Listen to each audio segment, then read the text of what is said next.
એક રકમના 12.5% વાર્ષિક દરે 2 વર્ષના ચક્રવૃદ્ધિ વ્યાજ અને સાદા વ્યાજનો તફાવત 781.25 છે. આ રકમ કેટલી હશે? અહીંયા આ આંકડો થોડોક ગંદો છે, પણ એટલું યાદ રાખજો કે જ્યારે આંકડા ગંદા હોય ને ભના, ત્યારે એના જવાબો એકદમ રૂપાળા હોય તો જ કેલ્ક્યુલેશન થાય, બાકી કેલ્ક્યુલેશન જ ના થાય. બીજી એક વાત કે આ 12.5% છે. જો અગત્યના અપૂર્ણાંકો તમને ખબર હોય ને, અગત્યના અપૂર્ણાંકો, તો તમને સીધી એટલી ખબર પડે 12.5% એટલે 8મો ભાગ થાય. કેટલામો ભાગ થાય બાળકો? 8મો ભાગ. આ ખબર હોય ને તો દાખલો સરળતાથી થાય.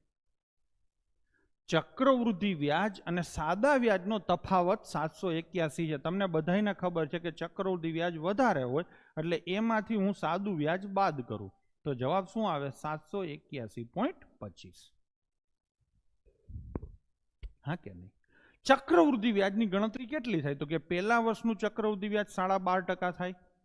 બીજા વર્ષનું કેટલું થાય? સાહેબ એટલું જ થાય, 12.5% તો થાય જ, અને પ્લસ 12.5%ના 12.5% થાય. થાય કે નહીં? આટલું જ તમને આવડે. પહેલા વર્ષે 12.5%, બીજા વર્ષે 12.5%, વ્યાજનું વ્યાજ એટલી તો ખબર છે તમને. તો આ થઈ ગયું ચક્રવૃદ્ધિ વ્યાજ. હવે હું માઇનસ તમને સમજવા માટે લખું છું, બાકી મોઢે થાય. સાદું વ્યાજ તો કે એ તો સાહેબ બધા વર્ષે સરખું જ હોય. તો પહેલા વર્ષે 12.5% થાય અને બીજા વર્ષે 12.5% થાય. થાય ને? અને આનો તફાવત કેટલો આવે ભના? 781.25. કરો બાદ બાકી. આ 12.5 આ તો સીધું ઉડી ગયું.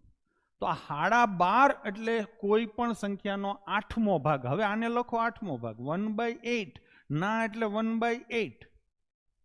આવા ગંદા ટકા લઈને આગળ વધશો તમે ધંધે લાગશો. અને બરાબર કેટલા આવે? 781.25. 1/8 ગુણ્યા 1/8 એટલે કેટલા થાય? 1/64. 64મો ભાગ આટલો થતો હોય તો 1 બરાબર કેટલા? ટકા હોય તો 100 આવે, અપૂર્ણાંક હોય તો 1 આવે. ટૂંકમાં આના 64 ગણા થાય. ચોકડી ગુણાકાર કરો એટલે. તો હું અહીંયા ગુણાકાર કરું 781.25 ગુણ્યા 64. હવે ઘણા કહેશે મોટા આ ગુણાકાર તું કઈ રીતે કરીશ? મેરે 4 અનમોલ રતન, એક છેલ્લો આંકડો, એક અંક સરવાળો, ત્રીજું રતન કયું? ત્રીજું રતન એપ્રોક્સિમેશન, અને ચોથું રતન કયું? શેનાથી ભાગી શકાય. જવાબો વચ્ચે ભયંકર ગેપ છે, એટલે મારું અનમોલ રતન કયું? તો કે અંદાજ. સીધી મને ખબર પડે છોકરાઓ કે આ 800 છે. કેટલા છે? 800. અને આ 64 નથી, 60 છે. 8 છક 48. 48,000ની આજુબાજુનો જવાબ આવે. આમાં 48,000ની આજુબાજુનો જવાબ કયો છે? 50,000. થઈ ગયું કે નહીં? ઘણા આનો અંક સરવાળો કરવા જાયમાં હશે, ઘણા આમાં રિફ્લેક્શન ગોતતા હશે. હું ઈ જ તો કહું છું. 4 અનમોલ રતન કે જે કદી દગો ના આપે, એમાંનું એક અનમોલ રતન મેં વાપર્યું. એટલે સમજાણું.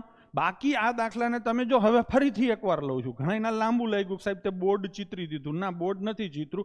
ચક્રવૃદ્ધિ વ્યાજ કેટલું થાય?